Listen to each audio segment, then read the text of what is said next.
Good morning and welcome to the Dynasty Rewind YouTube channel. I'm your host, Michael Bauer. The best in the business is back in business. I've been notified several times by many different people that we are long overdue for a live stream. So here it is. I hope you enjoy. If you missed it, hope you are going back and watching it. Live stream was to celebrate us hitting 5,000 subscribers on YouTube. Thank you very much. Thank you everyone for your support. And since then, look, we had a hard time scheduling it. It was in mid-December, holidays, blah, blah, blah. We've actually hit 6,000 subs. So 1,000 subs in a month. We would not be here without all of you. So again, thank you very, very much for being here and hanging out with us. We got some questions. We're going to get to those in a little bit. The way that we're doing this is we're segmenting everything up. So it could be about 10, 15 minutes per segment. I'll be hosting throughout the duration, unless I have to use the bathroom. Then I'll go and I'll let the co-host take over for a few minutes. We got Chev backstage. He's producing for me today. So Chev, thank you very much. Pork's going to be coming up soon as our first guest. But until then, I want to take a minute. And this was kind of a request here. This was from, I'm sorry, let me get to it. This was from Joe Hebert. He wanted us to talk about a running back from Texas. He wanted to hear about Roshan Johnson because he asked about him. Oh, sorry. Did not mean to click on that. My apologies. I was trying to click off something on my screen. I don't know what this is, but hopefully that goes away. So Roshan Johnson, let's talk about him from the University of Texas. He was Bijan Robinson's backup for good reason. Let's talk about it a little bit. So 6'2", 223. He is a senior. Speed-wise, slightly above average, not anything great. Initial burst is just okay. A little twitchy, actually a little too twitchy and a little too patient at times. I wish he would just be more decisive, hit the hole and go get it, but he does not. Vision is okay, but he sees the defense better at the second level than at the line of scrimmage, oddly enough. Patience, like I said, dances too much. Ball security is decent, unlike Zach Evans. Good receiver. He's also indecisive after the catch, much like as a runner. Kind of odd. Hands, like I said, good receiver. Route running is nothing special. He's mostly like a dump off screen guy. Pass pro is very good. He's often used as a lead blocker too, which I think is an underrated quality. Very strong, good stiff arm, powerful versus defenders. Takes hit and strides, has good footwork, and he can break big plays at times. But other times, just the indecisiveness, the inconsistency is not great. So I think he's going to be the thunder to someone's lightning. He's that guy. You know what I mean? To me, he should have transferred when Bijan came in, show he could be the dude in an offense. And in the NFL, I think he'd be better suited to be paired with a running back like Alvin Kamara. Can't talk today. NFL teams will fall in love with his frame, receiving ability, and blocking. He's a day 3 pick. And again, I've said it before. I'm going to say it again. At some point during the season, we're playing 0 RB. So a guy like Roshan Johnson could be very, very viable to you at some point. How do I make this go away off of my screen? So there we go. I got it to go. All right. So let's take some questions here. Let's see. Chev, do you want to put up that first question for me? The one that's highlighted? There we go. So this is from KC Bulldogs. Thanks for hanging out. So it's a 14 team, 1 quarterback, start 7 offense, 7 IDP players, kicker, salary cap, and it's NFL salary style. He's got Kyler Murray. He's got Russell, the Love Muscle, Travis Etienne, Javonte Williams, Isaiah Pacheco. You can see you've been listening.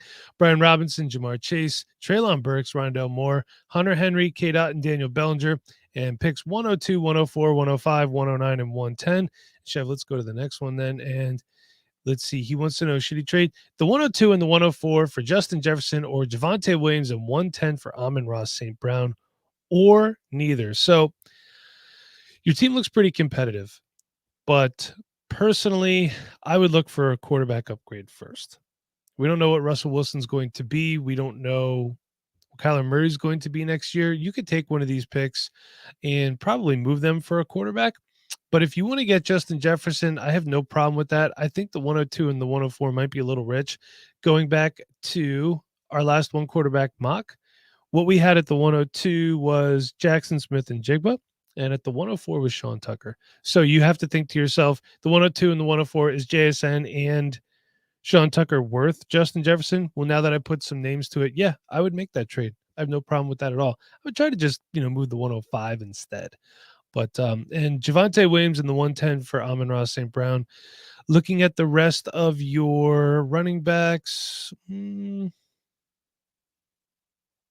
I mean, you could realistically probably get by with ETN and Brian Robinson. Pacheco's been startable. We don't know what the Chiefs are going to do in the offseason running back wise. But, Javonte Williams, I think when he's healthy, he's going to be a stud. So if you're going to move Javonte Williams in the 110, I prefer you did it for a running back and not for a wide receiver, because you want to keep reloading that running back room. And the 110 in this class, well, it was Rashee Rice. But after that, we had Zach Charbonnet at the 112 and Kendre Miller at the 2-1. So there's going to be some value there. I don't know what your second round looks like. So that's what I would do. Chev, we got any other questions that I could take here before I get Phil on here? Let's see. Would you buy low on Trey Lance right now? This is from Rubber Bandit. And what do you think his value is? So personally, I would buy low on Trey Lance if I could.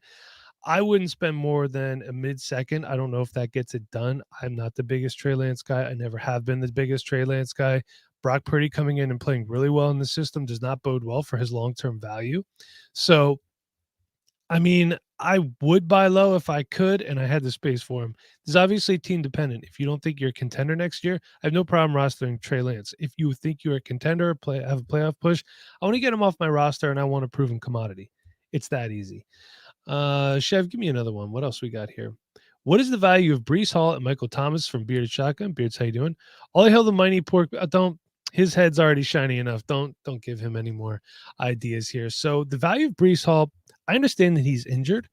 And, we caught some heat on a recent YouTube video talking about, I don't know who's paying multiple firsts for these running backs. Well, look, every league that I'm in, to move these elite running backs or acquire them, it takes multiple first-round picks. So Breece Hall is definitely at least worth the 23 first. More than that, maybe like third future pick next year. And I don't know what Michael Thomas's value is. I'm going to be completely honest. I'm not looking to acquire him, but if I could get a second for him right now, I would. I don't think I could, to be honest with you. He has not played football in a long time. So in all likelihood, it's probably a couple thirds that you're going to get for him. I think that's about it. Chev, what else we got here? 2023 rookie 111, 112, and a 24 projected late second, or Chris Olave. That is a lot for Chris Olave. Not knowing the league format, if it's one QB, if it's super flex. I mean, that's a lot. But if you believe in Chris Olave, then take Chris Olave. Let's look at this mock again. We're talking Michael Mayer and Zach Charbonnet, and then I don't know about the 2024 second. So would you prefer Michael Mayer and Zach Charbonnet or Chris Olave? Okay, again, putting names to it, I think I might prefer Chris Olave there. The quarterback situation in New Orleans isn't great, but I think it's going to get better, obviously. Hopefully it does.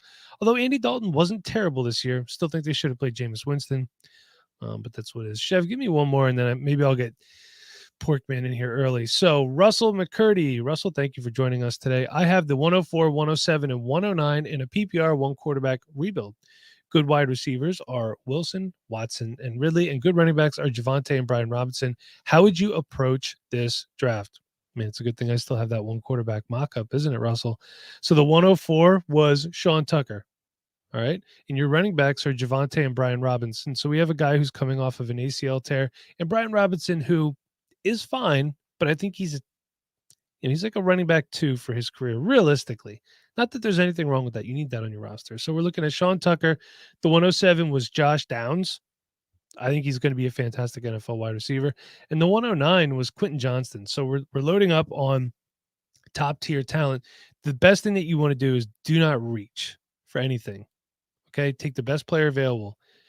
The keyword here is rebuild. If you know you're not contending this year, do not reach for needs. Get the best players that you can on your roster and then make moves accordingly later on in the season or in the offseason.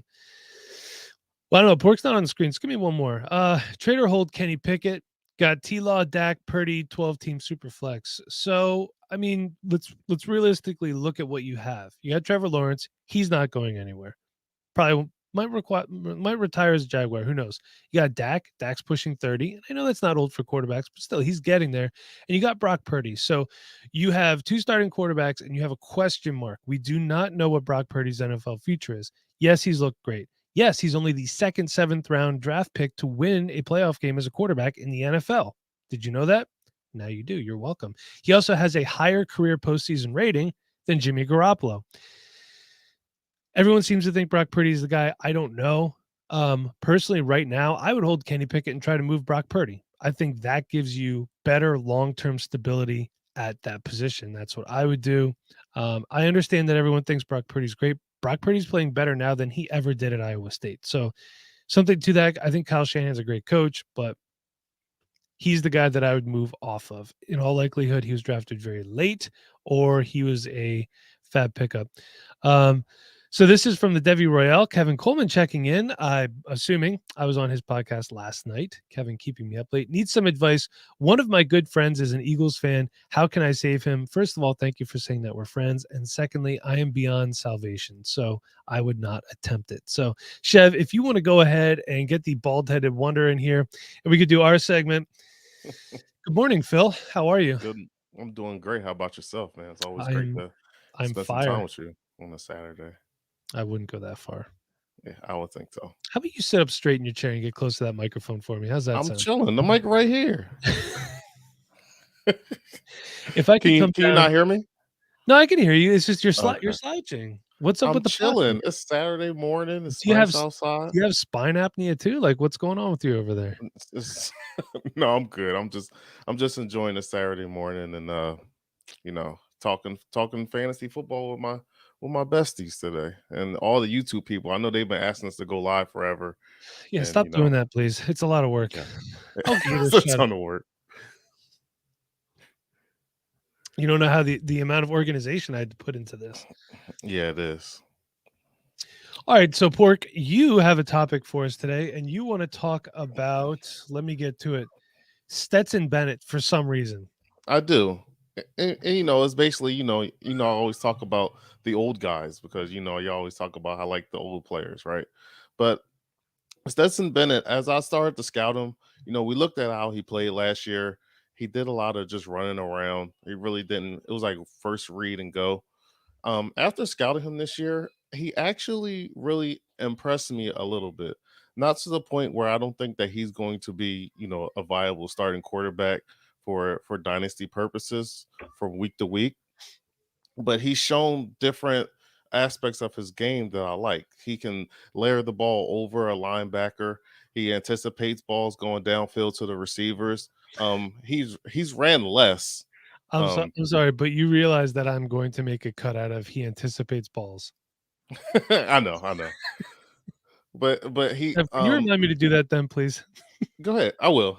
About 13 but minutes in. Thank you. but he did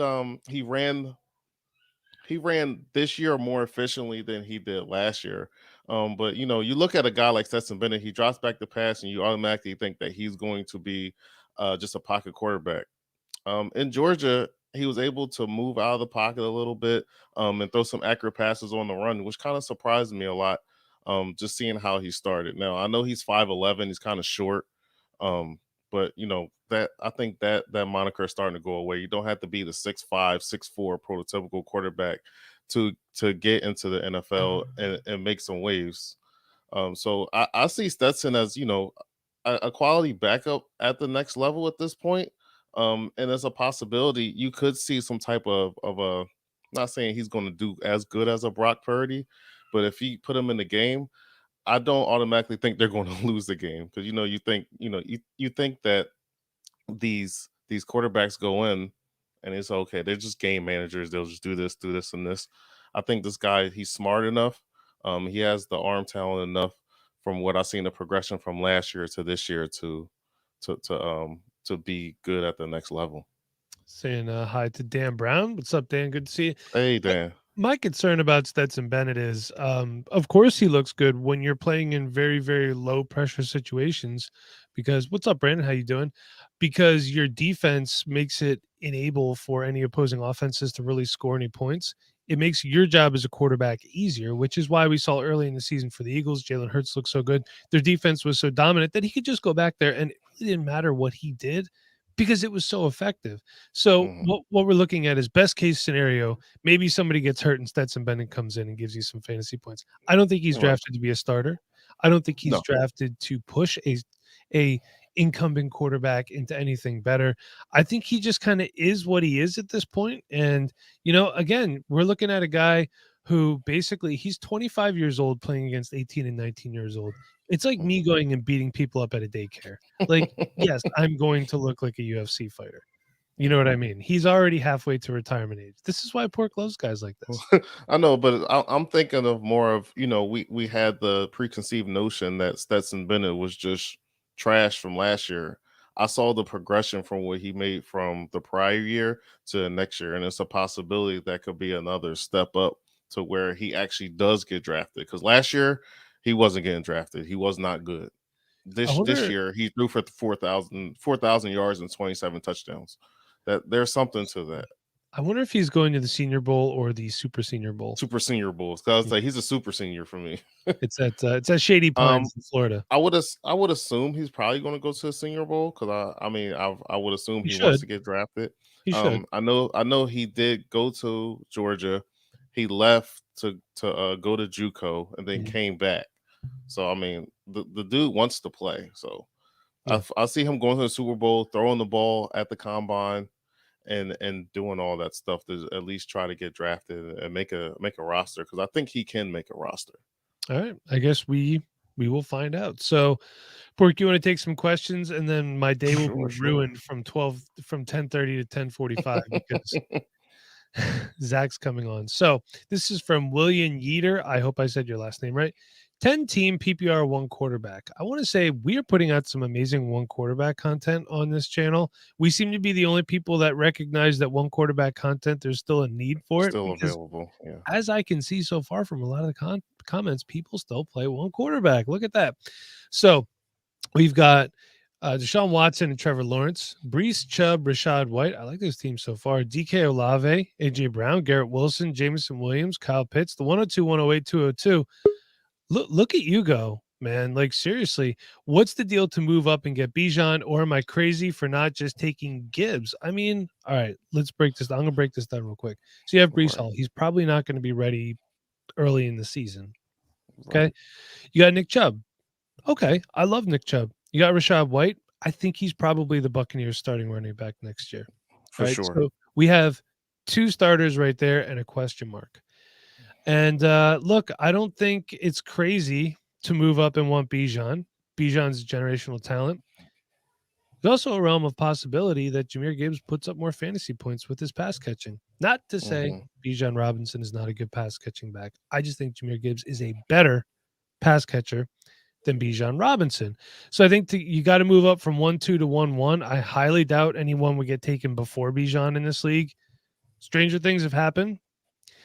But I mean, you're probably going to have to move the 102, and I don't know what your other capital looks like. You're only moving one spot. It might take the 102, 108 to move up, but then at the 108, you're going to be missing out on Zach Evans. I'd make the deal. Based on this mock, I'll make the deal. I don't want Zach Evans. Zach Evans is really frustrating. We're gonna be talking about him a lot. My nickname for him is Stonehands. He He can't does not catch. want to catch the ball. But the thing is, when he does, he's really freaking good at it. But what do you think, Pork? Take Gibbs, move up? See, this is tough because I would say try to get off of Chubb, but you have to give off of Chubb and probably the 102 because Chubb is an aging running back. So I Yeah. would probably go on. This looks like a I would, contending team, though, if I could be honest with you. yeah, yeah. So in that case, I would probably stick with Chubb, and honestly, the gap between Bijan's probably tier 1, and Gibbs is probably like right at tier 2. I would probably maybe just stick with Gibbs and get that pure PPR upside that he gives you on a week to week basis. I think I'll just stay with Gibbs at this point because I don't want to move off the other capital that you do have. So if Yeah. you get Gibbs and pick anybody else other than Evans at the 108, Ugh. anything that what was at the 107 at that point on that Josh mock Downs. draft? Yeah. So if Josh Downs falls to a 108 at a possibility, you can have Gibbs and Downs. I'll probably do that instead. Yeah. Instead of trying to move all your capital out of the way. But I would seeing that if this wasn't a contending team, I would probably move Chubb. But Chubb is still a dog, so he's still going to get them touches. So I would just keep it that way. Buy, sell, hold, Jahan Dotson. It's Bryce. First of all, on this channel, it's Jahan, according to the guy Jahan. sitting next to me. I'm buying Jahan Dotson. quarterback questions, but Sam Howell looked pretty good in his decent his first start. Probably get him for like a late first, Hmm. early second. I'd buy. Yeah, this is a buy, Jahan. Easy for me. He He said it he right. he he did really well with very not good quarterback play. Yeah. Carson week one, I believe he had 2 touchdowns with Jahan. Sam Howell, look for him throw the ball and look like Sam Howell is going to be the future. This is a buy. If you can buy low somehow, maybe like a second for Jahan, I would definitely do that for sure. Definitely not selling them. That'll be wild. No. Chev, keep it coming. David, thank you. Appreciate that. So 12-man IDP, 39-man roster. Oof. Oh, Jesus. Geez, that's a big roster. 2-11 last year, 24 contender at the earliest. All right, so David already knows he's not competing this year. It's good to be realistic with your expectations. Bateman and Javante are the only players of note. Trade either for 23 capital, 24 capital after producing in 23. How much are they worth? After hearing Rashad Bateman's name, Zach, who is backstage, just punched a hole in his wall. So I don't know what's up with that. Um, let's see. Yeah, you know what? If you know you're not contending, then what I would do is I'd move these guys for sure. Mhm. I mean, what are they going to do for you? Although one way to think about it is Javante will be back and up at full strength for 2024. But if I could turn Javante Williams somehow into Jameer Gibbs, Sean Tucker, Zach Charbonnet, I would gladly do that. I would wait until after the draft until you have landing spots. If I could get a late first for Bateman now, I'd probably do that. But you are going to need to probably try to get some guys back. You do have to set your lineup. You do have to fill out your roster. I can't speak on any of the IDP stuff, but I'd try to get some capital now if you could. You're right, for sure. Yeah, that's going to be tough to try to get a first for Bateman at this point because he really hasn't shown you much. So you probably will only probably get like a second of some sort. If that's the case, Javante still, I'd probably just hold them then. yeah, and when it comes to Javante still holds a ton of value. I wouldn't mind just keeping him because he's still a young asset on your team until he gets full strength, and then try to trade him if that's the case because you are a rebuilding team. So I'll just hold them for now. Wait until you hear these injury reports because sometimes they get kind of funky with that. Yeah. All right. So I don't know how to say that, but trader hold Tony Pollard. He's a hold for me right now. He's going to be a free agent. Someone's going to pay him. I like Tony Pollard. Yeah, I like Tony Pollard a lot. Hated the landing spot. Yes, it's because I hate the Cowboys, but also because Zeke was there. that's true. I mean, he has a lot of value right now. So if you could get a first somehow for Tony Pollard, I will probably entertain a trade for him because he has been he did really well fantasy purposes for this year. I didn't expect him to do as good as he did. So Yeah. I would probably try to trade him, capitalize off of that value, and see if he goes because there's a possibility he goes to another team and gets a full workload and he does absolutely nothing, kind of like the Chase Edmonds effect in Arizona. Everybody thought he would get all the carries in Miami. I think Tony And Pollard's better than Chase no, Edmonds. he's better. I'm just saying, just that in that effect, because to be honest, we haven't seen Tony Pollard take on a full workload. So if he goes to a team that takes on a full workload and does absolutely nothing, then you got that value in that trade. Do I have to bring Zach on then? He's not even listening. Bark, if you want, man, I could get you on probably towards the end. We got some closing time for sure. I could do that. I'm allowed. I'm the host. Gator says the show's looking too Eagles heavy. Need come Green Bay and Baltimore alone here. What? Oh, Needs need some come. Green Why Bay. would I? Why would I love Green Bay? Oh, okay. All right. You want Bob and Nate to come on. Listen, Zach's coming up soon. The last thing I need is Zach and Nate on a podcast together. You should put them all together. You know what? You know what Zach reminds me of? Do you remember like the Attitude Era of the WWF when they would interview the wrestlers? Like, let me tell you something, brother. Yeah, Like that Zach 24 hours. that's right. Zach is so dedicated to the Dynasty Rewind. I could be like, Zach, go punch that guy right in the face. He'd be like, I'll kill him for you. He'll I don't do it. care. He would do it. He He's stole smiling. tables at the expo. So yeah, he'll All right. do anything. In Superflex, what first round pick is Devonta Smith worth? Oddly enough, I actually talked about this last night in the Devi Royale live stream. I would pay like right now. I think he's worth like the 109 and back. And to be Mhm. honest with you, like I'll take him over Quentin Johnston, Rasheed Rice, And then in the second round, like Keishawn Butte, Jalen Hyatt, Parker Washington, who I like. Also look out for Mitchell Tinsley, his teammate. He's going to be a later pick. It's a really solid player. And Xavier Hutchinson. These are other guys that went in those rounds too. But I'd take Devontae Smith. I know people don't want him because A.J. Brown's going to steal all his targets. He had over 1,000 yards receiving. That is a solid wide receiver too on your team. Yeah, for sure. And that back quadrant, you don't want to use too much of that, that 1 through 8 draft capital on, wide receiver 2, but he's giving you wide receiver 1 No, type of don't numbers. disagree with me. I'm your boss. Get him off the screen, Chev. Well, Noah. with a shark head on his Avi. Chev, what else you got for us question-wise? Nope. Would you trade the 101 for Trevor Lawrence in a super flex? I would still take Bijan Robinson. Honestly. Here's the thing. Trevor Lawrence is a really good prospect, and Doug Peterson's done great with him, but I would probably not do that. He was pretty inconsistent at times this year. Trevor Lawrence still has a tendency to turn the ball over a lot. So I wouldn't, because when Bijan Robinson balls out, you could probably get Trevor Lawrence plus. It's within well, maybe not plus. Yeah, no, that's a lot of plus. Generational talent, man. Yeah, he is a generational talent, but I would put this in consideration because T-Law, it's his first year in the offense. He had with Kurt, Zay Jones, and some other Jags that's on the team, but he is getting Calvin Ridley back next year, and I really do like that. No, good job agreeing with your boss. I appreciate that. What are you doing with this from Gator? Yeah, what are you doing with Evans and Godwin with all the questions in Tampa? I'm holding. These guys are elite wide receivers. I think they're quarterback proof, especially Mike Evans. Dude, Mike Evans could play with Ian Book and get 1,000 yards. And now Ian Book might only throw for 1,020 yards in the whole season, but Mike Evans is going to have 1,000 of them. So it's not.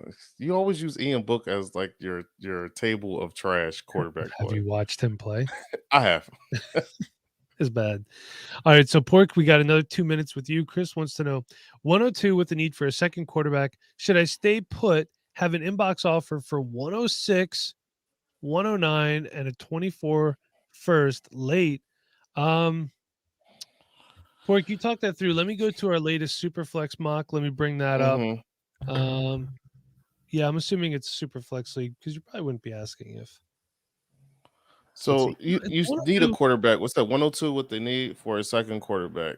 I would just stay put at that case because you can go with either a Bryce Young or a Stroud with between those two. I probably wouldn't move back because you know exactly what you need for that team. Those two are going to get drafted. I'm not the biggest fan of Will Levis. I know it's something we're going to be talking about a little bit later. Don't. What? Don't do that to me. Hey, that's your guy, right? Well, look, Chris, here's your option. 102, you could take CJ Stroud's my quarterback one in this class, not Bryce Young. That's mine. Let's put some names here. It could be CJ Stroud, or if you do make those picks, okay, you do take the offer. 106 consensus across these. No, not consensus. The 106, you could get Will Levis and Michael Mayer. The 106 and 109. In another mock, you could get Sean Tucker. Will Levis was the next pick, so he was there. So we'll just say Will Levis and Zach Charbonnet or Tank Bigsby. So I personally don't hate it, to be honest with you, because you're still gaining value. And you can move that late 24 first, try to move up. There's going to be elite quarterbacks next year. Drake May, Caleb Williams. There's going to be other guys that pop off like an Anthony Richardson did this year. So I don't hate the deal. But guess what? Pork, your time's almost up. I can see Zach is chomping at the bit. So, Pork, thank you for joining us. Thank you for helping us to achieve 5,000 to 6,000.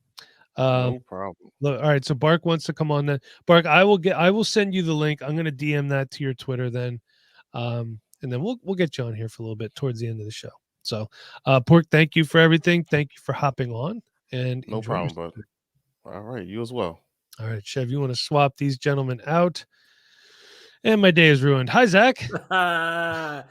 It's WWE era attitude comparison. Oh man, you just melted my heart, Michael Bauer. How are you, my good sir?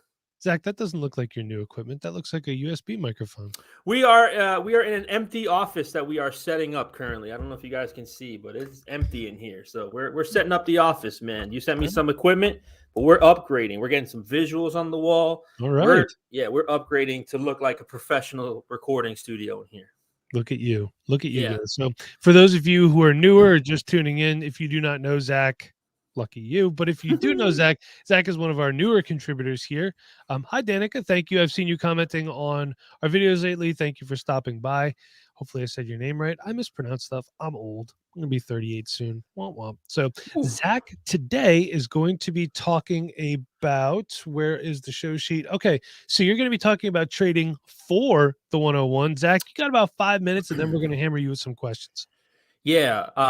If you've been following the videos, and again, I'm one of the newer guys. I think I've been with you almost for a year now, Mike. So if you've seen the videos that I put out, I'm just Feels not a lot longer. I'm not an over. You love me. Stop this. You're making everybody think I'm such a villain. Zach and I are going to get Chipotle together in Ohio. Let's go. By the way, before I do anything, Never had. I love Nate. Okay. I want to put that out on the record. Like, me and Nate, when we went to the expo, we got along so great. I made him and his wife egg white omelets. We played Smash Brothers. So whatever you guys think about me and Nate, it's the complete opposite. I love that guy. It's because every time Nate opens his mouth and a Ravens player has to spill out, I could just sense Zach raging from Southern Florida somewhere, and he's, you know what I mean? Like, I just did not agree when he was placing Rashad Bateman in Devontae Adams' tier, and I think I was proved right on that this year. Can't lose your value due to injury, or can't lose, I don't know, whatever. But Zach, 2 years in a row, you can. Right, yes, you can. 2 years in a row. Trading for the 101. All right. So again, if you've seen the videos, I'm not an overspender. I don't like to overpay for things. And I think that the 101 specifically this year, and I feel just like a lot of our viewers are newer to Dynasty. It's a newer community, which I understand and respect that. But the fact is that most people here have probably been playing anywhere from 0 to 2 years now in terms of Dynasty Fantasy Football that are watching this channel.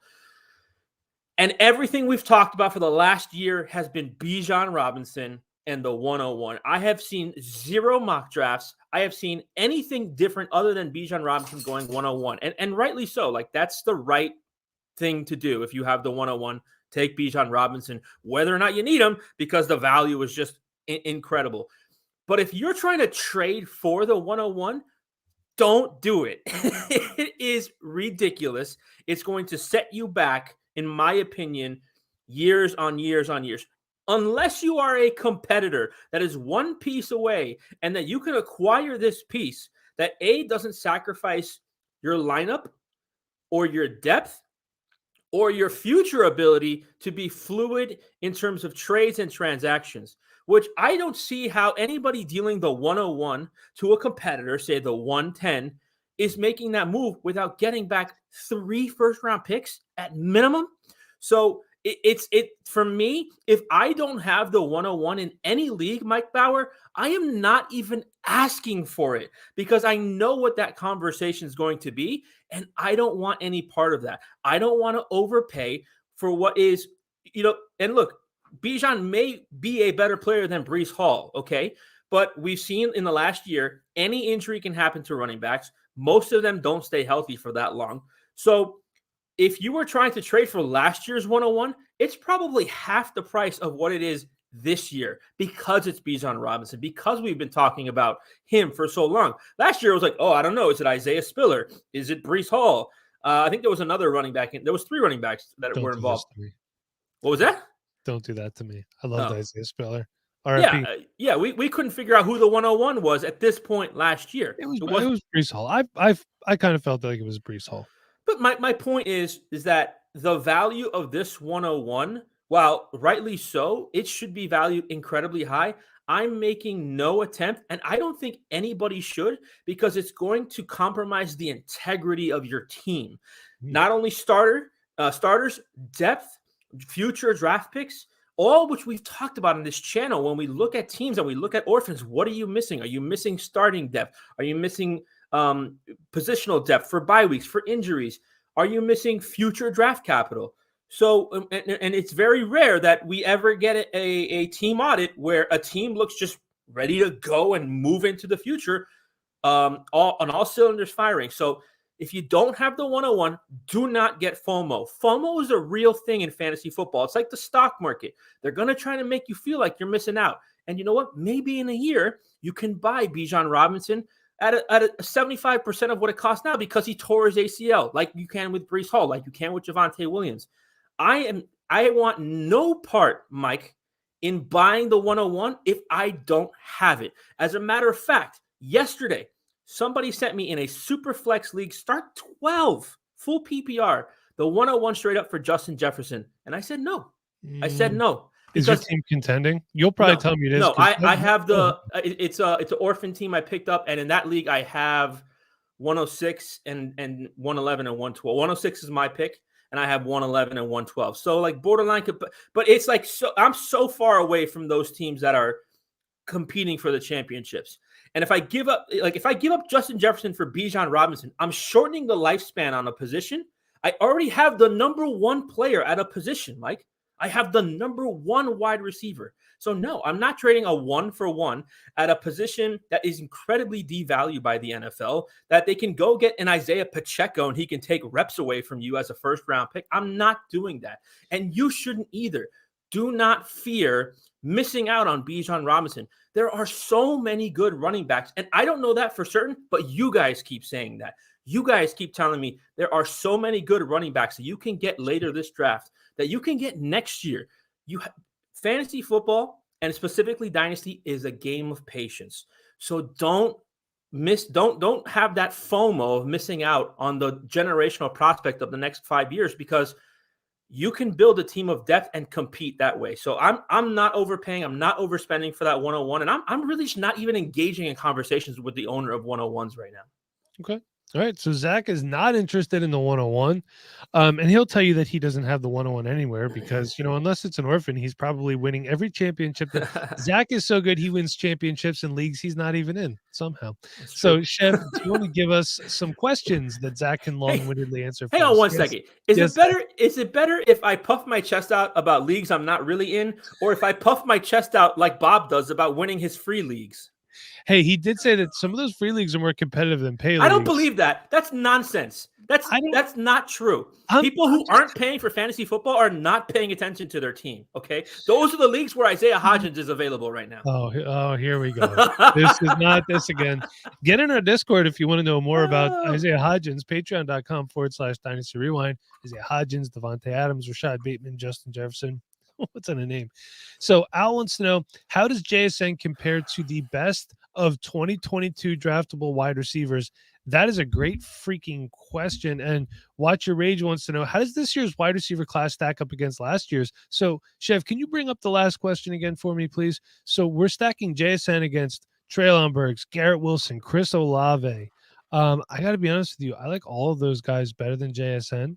And that's not to say I don't like JSN. JSN hasn't played football in a year. All right. So we knew we were going to get immediate production. We also had Jameson Williams last year too. I think as a whole, the 2022 class was better and will probably end up being better overall than the 23 class. The 23 class for wide receivers to me feels really top heavy. And then it just kind of tapers off. And I think there's going to be some guys that you'll get in the 3rd, 4th, 5th round. I mentioned before, Parker Washington, Mitchell Tinsley, David Davis, guys like that you're going to get that are going to be fine. They're going to be your next Isaiah Hodgins that Zach is just going to blow a load over. It's up here and it's down here. There's really not much in between. Give me the 2022 class. Zach, you have anything to add to that? Yeah, look, again, I'm not the grind the tape guys like you are, which is the reason why you don't see me on a lot of the rookie videos. Is it's not my forte, or at least it hasn't been. But and this is where I trust in you guys, and you guys are telling me that besides JSN, really last year's class was better in terms of the top talent, the mid talent, all that kind of stuff. So what I do think though is that because JSN pretty much missed the whole season, yeah, you're still having to draft him around 104, 105. There are some crazy leagues where people might take him 102 and 103, and you just have to live with that. But where he was valued at last year, Mike, I feel like it's almost a little bit of a discount being able to get him at 104 or 105. I know that there's super flex leagues where quarterbacks got to go and stuff like that, but as of last year, JSN was like the next big thing. Everybody loved him. And now I think people are fading him just a little bit because of the injury, which to me is like great. Like fade him. I'll take him at 104, 105 instead of like having to potentially move up to 102 like I thought I was going to have to get him. Chev, can you put Danica's comment up here? And Austin, thank you. We're going to appreciate that. Danica's in green here. I'm there. I'll Austin, geez. Danica says, I love you guys. We love you too. Just got T-Law and a 24 first and just got T-Law for a 24 first and a 25 first. Good or bad, go Eagles. Thank you, go Birds. I appreciate it. Also, I love the playoff quarterbacks this year. Every single one is under 30. So changing of the guard, the remaining quarterbacks. Which, by the way, we talked about that in the NFL podcast. Yes, and you could find that on patreon.com/Dynasty Rewind. Zach does a podcast every week. The Zach Attack, I called it. It's corny, but it works. I don't hate it. You have a year to recoup those picks, and Trevor Lawrence, he's not going anywhere. But like I said before, I wouldn't trade the 101 for him, but those picks are unknown commodities right now. Obviously that depends on a super flex, but depending on the rest of the team, it's something that like you don't have to really think about now. Trading away a 24 first and a 25 first you worry about that, in December, September, whatever. You don't have to worry about that right now. So I kind of like that move. Yeah. So Scott McCoy says 12 teams, single quarterback, start 8. Patrick Mahomes and Kelsey for Hurts and Chase. His wide receivers would then be Chase, Lamb, Waddle, Adams, but would only have Everett as your tight end. So let's look. So who do you like better, Patrick Mahomes or Jalen Hurts? Long term, what do you think? Jalen Hurts is a little bit younger. I feel like Patrick Mahomes is still the right answer there. And who do you like better, Kelsey or Chase? I mean, that's really hard because the positions are different. I think it's decently fair all the way around. I'm going to go with the Hurts and Chase side because I know that you're gonna significantly impact your tight end position, but you might be able to find like a Greg Dulcich out there. Maybe you can draft Michael Mayer or something like that to address the position. There's always those mid, like you're going to have to figure this out, and you're not going to be able to acquire a TJ Hawkinson without giving up something sexy. But you may be able to trade for midseason a Tyler Higbee, last year's Gerald Everett, whatever it may be that could help you out. I kind of reboot that tight end position because as we talk about on this channel, what you don't want is next year Travis Kelce plays 8 games because he pulls a hamstring and he's 35 years old, and that value just starts to significantly decline.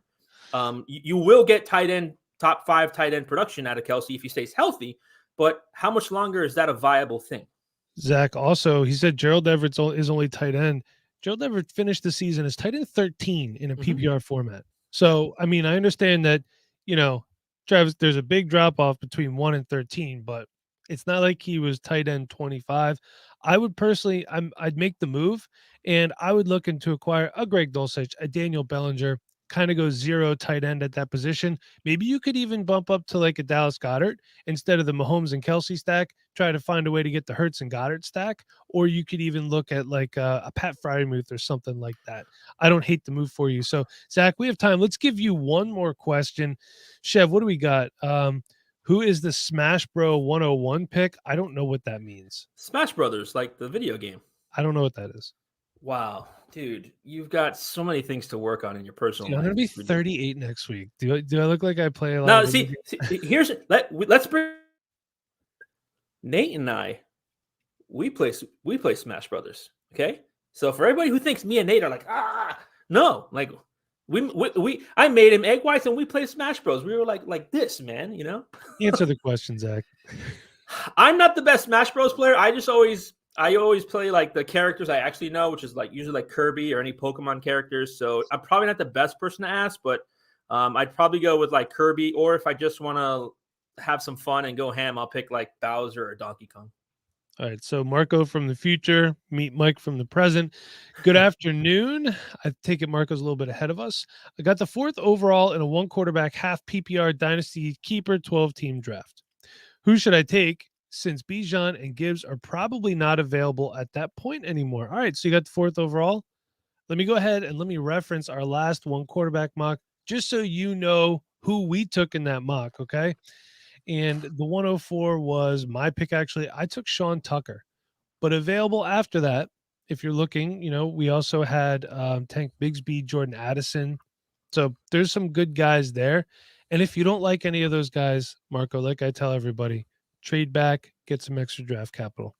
And just make sure that you stay tuned to this channel. We do mock drafts every Monday, and that's going to be going probably till like the end of May.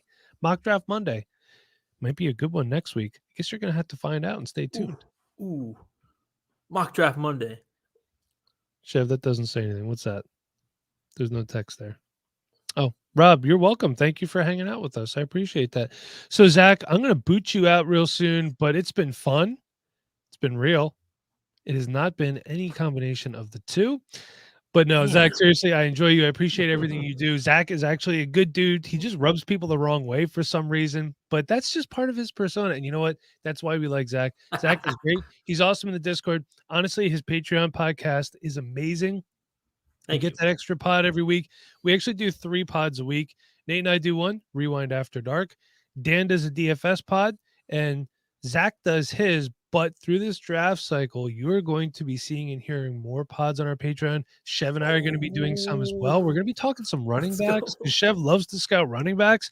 And I tell you what, Zach, thank you for hopping on. We're going to boot you now, and Chev's going to come on and talk to me about a running back that you need to keep on your radar.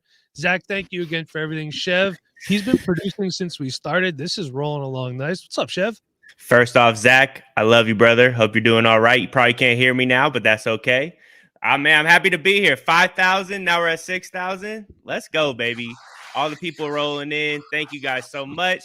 And for that $5 question, Mike, he sent the question after, so we'll have to get that on this next one. So okay, yeah. I just thought it was a $5 donation. First? I don't know.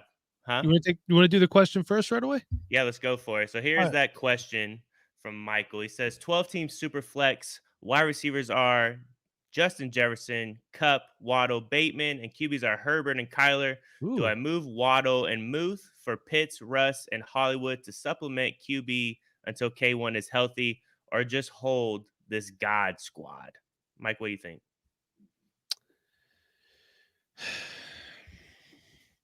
I hate moving Waddle. I really do.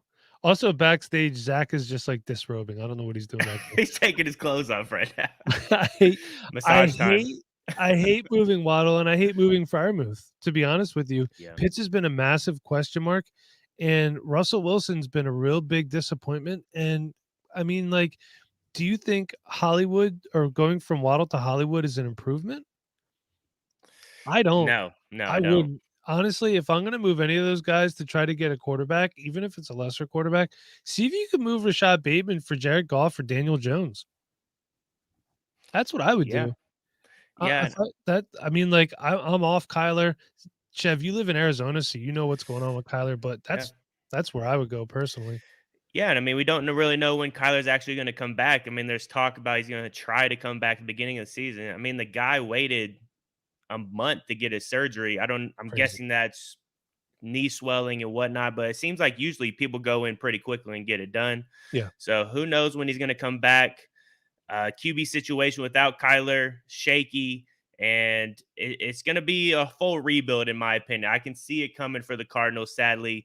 And I will not be getting season tickets next year, Mike, to go watch that. I will tell you that right now. I will be sitting at home watching whoever's on the dang TV. But yeah, I think I'm keeping Waddle and Muth. I really like Muth. I think he's a great player. I think he fits well in that offense for Kenny Pickett to be a safety blanket. So yeah, I love Waddle and Muth on this one, honestly. Yeah. That's where I would stick. And, you know, sometimes Mike or Michael, I don't know what you prefer. Sometimes the answer is not the one that's right in front of you. Again, I'd move Bateman for like a Jared Goff, Daniel Jones, something like that. Not Marcus Mariota. All right. Chev, what are we talking about today? What are you and I talking about? Oh, man. I have all the family in Illinois. We're going to be talking about Chase Brown today. And when I watched the film, Mike, I was pretty pleased with what I saw. We're not looking at a physical beast. He's not going to be running over people, but the guy has some patience and some vision. And I loved what this guy can do. When he is being patient, it's easy to wrap him up. But once he starts getting through the hole, once he sees that hole, I mean, he takes off and accelerates right through it. And his vision, I mean, he waits, and when he sees it, he goes. And I mean, it shows that he has good contact balance as well. I mean, when he gets going, no arm tackle is going to take this guy down. You're going to have to wrap him up, even though he's not the biggest guy. Looks like he's 5'11, 205. Yep. But That's what I got. man, he's a little slippery once he gets going, and he's not going to do anything flashy with his feet. He's just going to run straight, give you a little juke move, and he's going to get his yards and be done with it. And I feel like he does have some long speed to it. Is he going to score 15 touchdowns? I don't think so. I think once he gets to the goal line, they're probably going to bring a different back end, I would imagine, somebody a little bigger to push it through. But this guy can bust off some big runs with his vision. I mean, even at the second level, you see him setting up defenders, getting ready to break them off and try to get to the touchdown. So I really love what I saw from Chase Brown. He's a good back out of the backfield as well. He's going to catch some passes for you in PPR. His route running, I don't think it's super crazy. We really didn't see much. It seemed like he was just running wheel routes and just It's little hard. flat routes. Yeah. I think it's good, though. I think he's a good running back. I think he complements this class pretty well. He can be a guy that you get later in your draft that I think has that potential to be like a James Robinson in the league, has a potential to be one of those later round picks that pays off for you. Isaiah Pacheco at this point. So, Mike, what else am I missing on this guy? Because I think he's a good player that could have some really good pro level stats here. Yeah. So he did play also at Western Michigan and Illinois. Mm-hmm. Fun fact, only Illinois running back ever to run for 1,000 yards in back-to-back seasons. Mendenhall. Did Mendenhall do that? I don't know. This is a stat that I saw. Gotcha. So I took it as face value, but I forgot about Rashard Mendenhall. Yeah. So it's a good possibility, though. I'm gonna have to look into that. He might not have. Maybe not. Yeah, you know what? I think he's just a really, really solid player. To be honest with you, like there's not anything super flashy about him, but sometimes that's okay. I think his floor is like a Tyler Algier at the worst, but he's better than Tyler Algier. Yeah. Was his route running anything spectacular? No, but I don't think that's his fault. I think that's the Illinois offense. That's just how it is because Brett Bielema is running what the Wisconsin offense used to be when he was there. Guy that should have never left the Big Ten. He went to Arkansas. It just didn't work out. Now he's back in the Big Ten where he belongs. By the way, I love Big Ten football. Just want to throw that out there. I just absolutely freaking love it. I don't know what it is. I just love it. My scouting reported him. He's a bursty physical runner with good top end speed. He looks to be a day 2 pick in the 23 draft if all things go well. He's a solid receiver and blocker. He does everything well, which should make an NFL team fall in love with him. Now, again, day 2, if everything goes well, realistically, he's probably more of a day 3 pick. Also, sorry about the typos on here. Fantasy outlook, most likely he's taken in the late 2nd, early 3rd round of rookie drafts, unless his draft capital is the aforementioned day 2. He could be a contributor, but most likely will be part of a timeshare. Hopefully he's garnering some flex play or bye week fill-in, something like that. There's a possibility that he gets some sort of Brian Robinson type ascension too. You never know. Yeah. These things happen. We see it all the time. Remember last year, Brian Robinson, we thought he was super boring. He actually turned out to be pretty startable. So we like Chase Brown. I think he's good. I think his value is going to go up. He does not have any more eligibility. I don't know if he's going to the Senior Bowl or not. He is. He is? Going. Yep. I love that. That's going to help his stock, I think, too. If he can show out in that, I think he definitely gets into the second round, I think, at that point. But I think he's teetering on the 2nd, 3rd day era right there. But you know when the Senior Bowl is this year, what day it is? Let me see. I do have Rashard Mendenhall's pulled up. 262 attempts, 1,681 yards, 34 receptions, 318 yards. He only did it in one season, though. Okay. Only one season for the kid. Okay. I'll look that up, but Senior Bowl is February 4th. That's perfect. Not too far away either. I was thinking it was going to be on Cora's birthday. Cora's my little girl, and I kind of want to watch the Senior Bowl. Yeah, I mean, they put on a good show, too. I mean, they give these guys plenty of opportunities to show off their skills. Love watching on the NFL channel, man. It's great that what they do now, they're really helping these guys out a lot, which is huge for them. It's such a to me, like, it's my college Super Bowl. Like, I actually like the Senior Bowl better than the national championship game. I know that sounds stupid, but for somebody that loves to scout players, like to me, it's a nerdy thing. Like, but I'm also sitting on here on a Saturday morning talking about fantasy football. So, it just is what it is. But Chev, you want to take some questions? We have did we take Cameron's? We got Cameron's here. So 12-team PPR start 9 Superflex. I have Russ, Stafford, JT, Akers, White, Ridley, Gabe Davis, Hawkinson, Dulcich, 1-2, 1-3, 1-8, 1-12, 2-3, 2-8. Do I go get a top QB?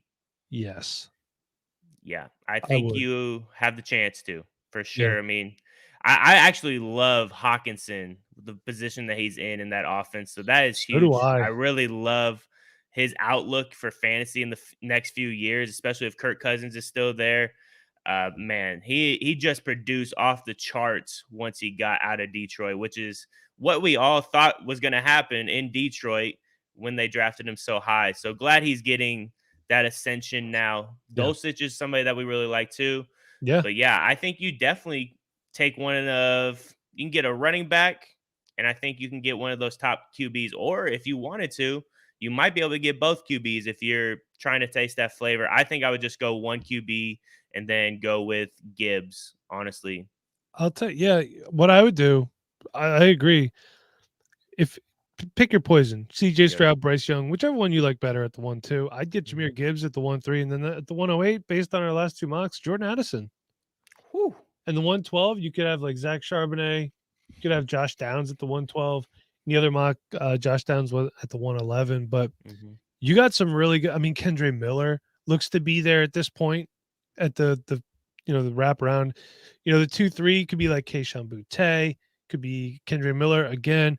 And we got the 2-8, which could be Jalen Hyatt or Zach Evans. So you have some really, really good potential here. I would definitely get a quarterback and load up your team from there. You got plenty of picks. You got plenty of picks, and if you have roster space that you're finding a way to just get by, you could trade some of these picks too to move up and get some more players in the first. I mean, you got plenty of value in the late first and beginning of the second, so that's really good.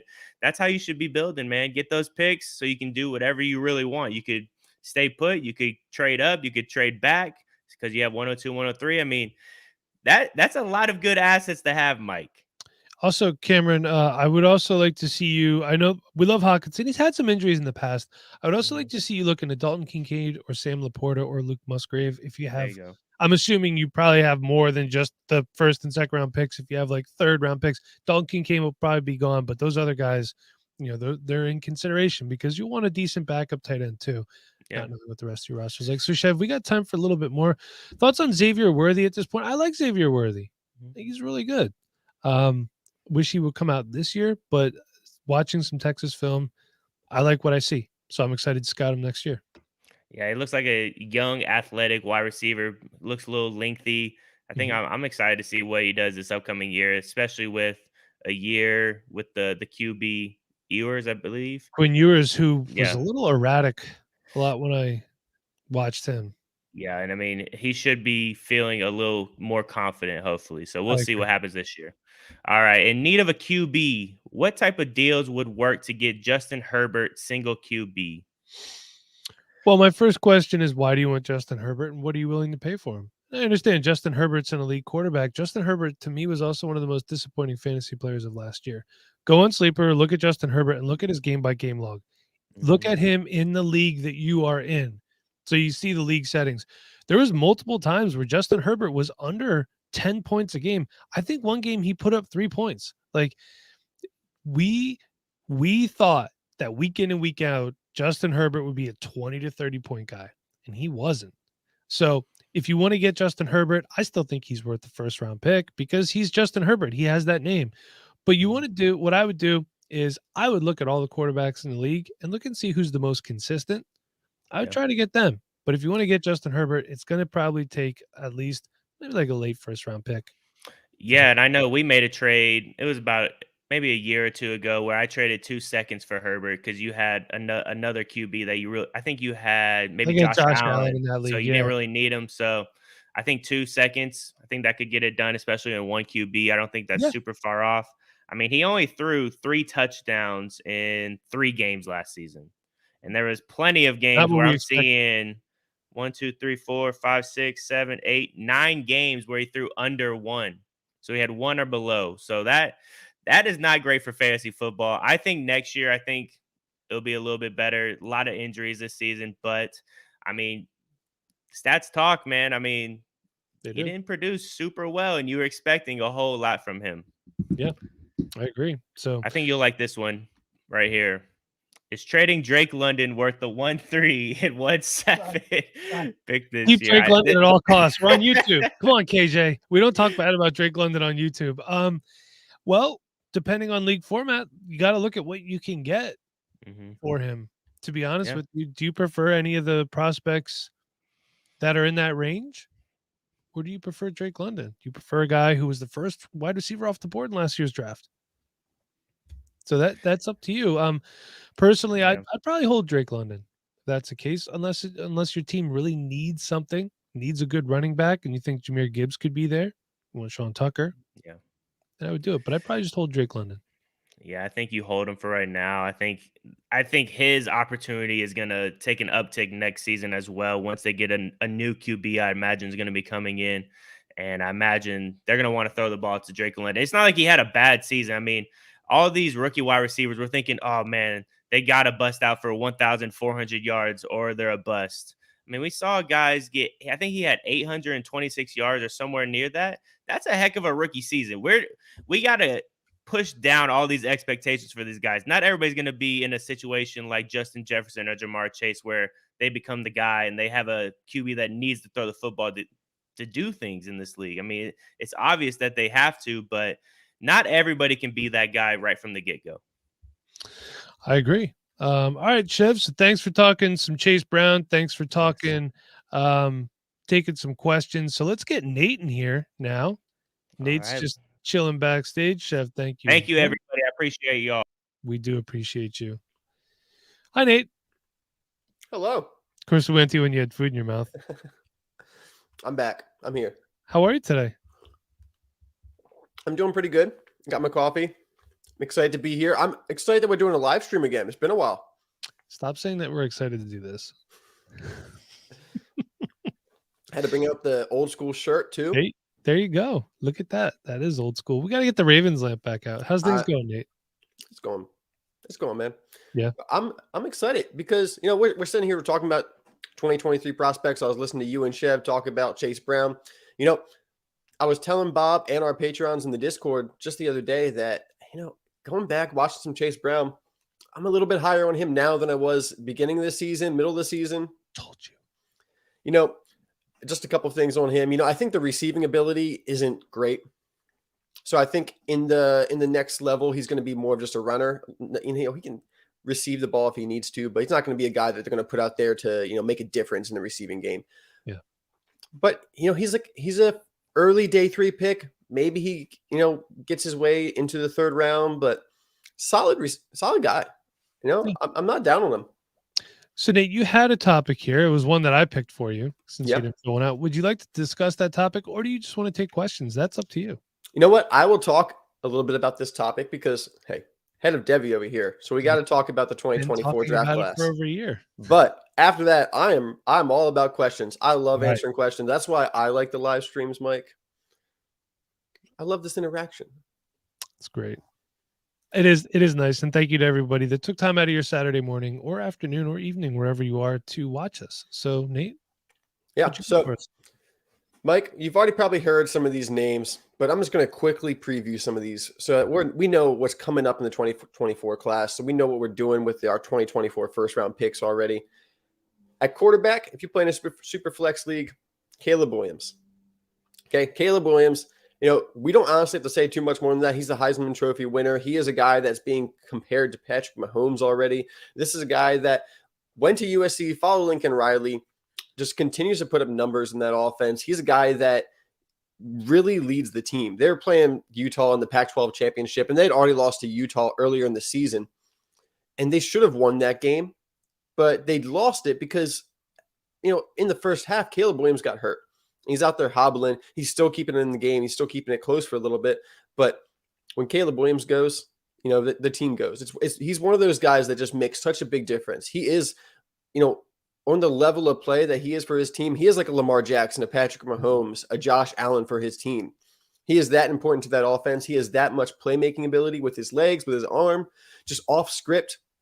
Like, he's one of the most fun players to watch in college football right now. And I'm just excited we have another year of him before he goes to the pros, because as good as he's going to be in the NFL, he is just dominating college football right now. And a guy that I'm just glad we get another year of, because he is so fun to watch. And he's going to be one of the first guys off the draft board next year, especially in Superflex leagues. You know, when you're looking at a guy that can lock down your quarterback position for who knows how long, but a long time, we all get really excited about that. We love to push down the quarterbacks in the mock drafts because we're like, oh yeah, we want the newest exciting skill position player. But when it comes to actually drafting, we're looking at our teams and we need a quarterback in the Superflex league. We're drafting quarterbacks. You know what happens. Of course, we get it. Although I really don't like this class, but now this class, you know, it has its ups and downs. It's gonna be better than last year's class. At least we know that. Tanner McKee declared, so we're good there. So did Jaron Hall out of BYU. So right. there's another guy for you, Mike. And Stetson Bennett, who Pork talked about before for some reason. Nice. Another quarterback I got for the 2024 class, and Mike, this is another guy I know you like as well, Drake May. I do. Out of North Carolina. Really came on strong this year, and that's probably an understatement because, you know, he sat behind Sam Howell last year, and, you know, he had a lot of hype coming out of his high school. You know, he was a big recruit for North Carolina, but sitting behind Sam Howell for a year, we kind of forgot about him. And he came out this year, and from week one, actually, I think they played week 0. They played before week 1. He just putting up numbers, and he ended the season with 4,321 yards, 38 touchdowns, and 7 interceptions. I mean, just for his first year starting, incredible numbers. And Drake May, you know, he looks like your prototypical pocket passer back there, you know, just dropping dimes and has the good arm strength and everything. But, you know, what makes him so special is not just that he can throw the ball well, but he runs. I mean, we saw Justin Herbert run in college a little bit. Drake May is like that, but even better. He finished last year with 698 rushing yards and 7 touchdowns. I mean, that's like how many rushing yards Anthony Richardson had this year.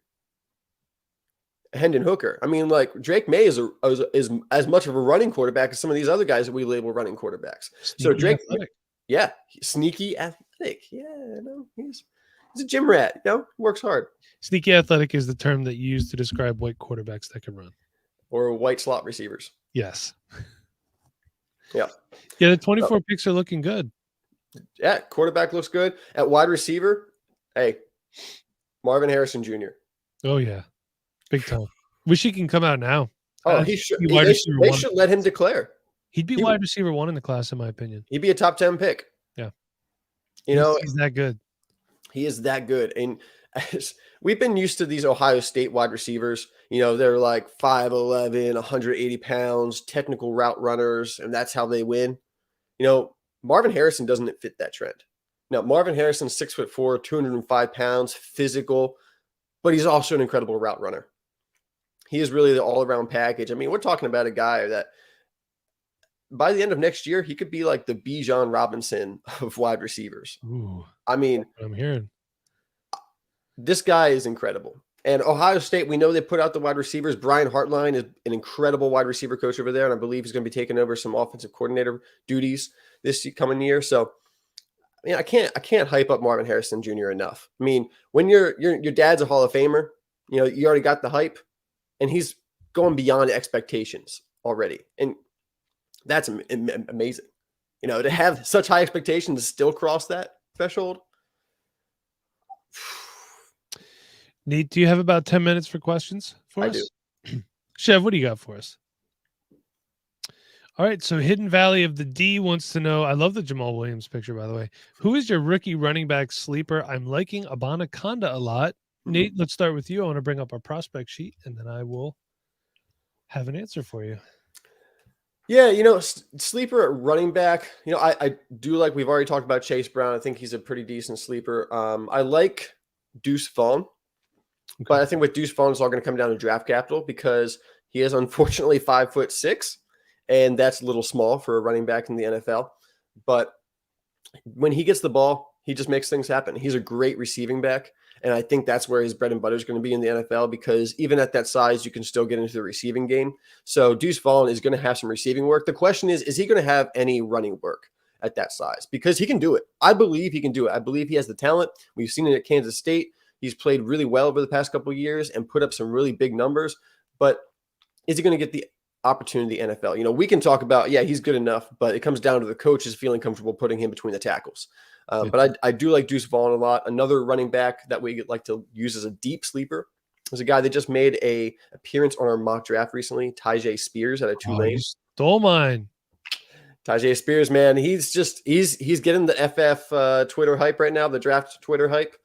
He's a guy that's athletic. He gets up the field really well. He can make people miss. You know, he has good size to him.